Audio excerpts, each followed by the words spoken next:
बिस्मिल्लाहिर्रहमानिर्रहीम, अस्सलाम वालेकुम। Welcome back my channel. आज मैं आपके लिए एक बहुत ही ज़बरदस्त आसान सी चटनी की रेसिपी लेकर आई हूँ। ये चटनी ऐसी, इसको आप पूरा साल खा सकते हैं, लेकिन चूँकि इसमें तेज़ी होती है, लहसुन डलता है, तो गर्मियों में अक्सर लोग नहीं खाते, कम खाते हैं। तो जब कुछ अरसे के बाद सर्दियाँ आ जाएंगी तो सर्दियों में आपको इस चटनी की लाजमी ज़रूरत पड़ेगी। बहुत आसान सी रेसिपी है इसकी, और मकई की रोटी के साथ और बेसन की रोटी के साथ तो ये मज़ा है दोबाला हो जाता है खाने का। मुझे यकीन है आपको रेसिपी बहुत पसंद आएगी। रेसिपी पसंद आए तो लाइक शेयर कमेंट करके सब्सक्राइब कर दीजिएगा और बेल आइकन को ज़रूर प्रेस किया करें ताकि आने वाली न्यू वीडियो का नोटिफिकेशन आपको बआसानी मिल सके। चलिए जी, अब रेसिपी का आगाज़ करते हैं। अब मैं आपको टमाटर की चटनी के लिए सामान बताती हूँ कि हम क्या क्या सामान डालेंगे। आधा किलो टमाटर हैं, और ये तकरीबन 10-11 लौंगी मिर्चें हैं। एक लहसुन की पोथी है, इसको हम अभी छील लेंगे। और 2 ये हमारी कश्मीरी लाल मिर्च होती है, बड़ी वाली मिर्च है, ये हमारे कलर के लिए, इनमें तेज़ी नहीं आती। या तो अब ये मिर्चें डाल के इसके साथ टमाटर के साथ पीस लें, या आपके पास कश्मीरी लाल मिर्च का पाउडर होता है, तलहार वाली मिर्चों का पाउडर होता है, 1 चमचा आप वो डालें। चले अब मैं अपने मसालों को रेडी करती हूँ।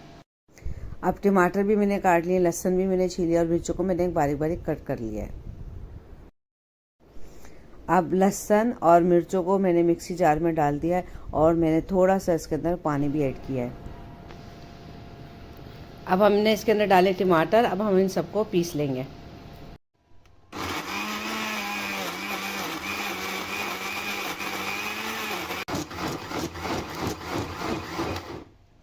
अच्छा, अब एक कढ़ाई में आप कोई सा भी थोड़ा सा ऑयल डाल सकते हैं, 2 से 3 चमचे।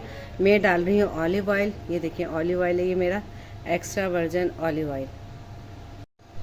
और 1 चमचा डालेंगे इसमें हम ज़ीरा, साबुत ज़ीरा, और इसको हल्का सा हम भून लेंगे।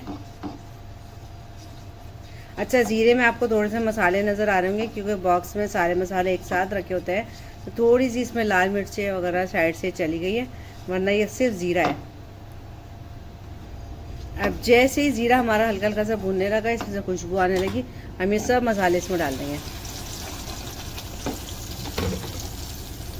बस हमें इसको इतना पकाना है कि इसका पानी खुश्क हो जाए और तेल हमारा हो जाए अलग।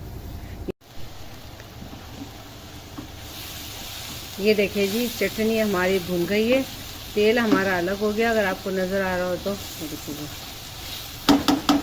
अच्छा, नमक मैंने उस टाइम उसमें नहीं डाला था, क्योंकि अब नमक का देखना था कि ये पक के इसका पानी खुश्क होता है, तो उस हिसाब से नमक डालना था इसमें मैंने नमक नहीं डाला था। नमक आप अपने जायके के हिसाब से डालिएगा। मैं ये पिंक सॉल्ट है, ये मैं डाल रही हूँ आधा चमचा। बस ये चटनी हमारी बिल्कुल रेडी हो गई है। आपको नज़र आ रहा होगा इसका साइडों में तेल निकल गया है। और किस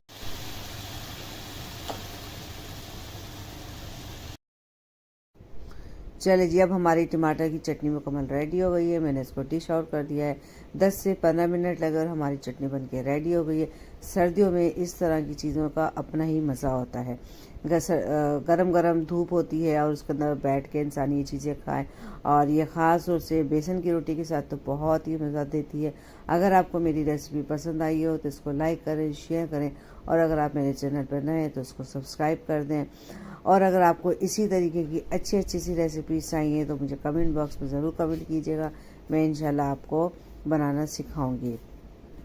आइंदा मिलेंगे इसी तरीके से कोई अच्छी सी आसान सी बनने वाली न्यू रेसिपी लेकर आऊँगी आपके लिए। जब तक के लिए अल्लाह हाफिज़।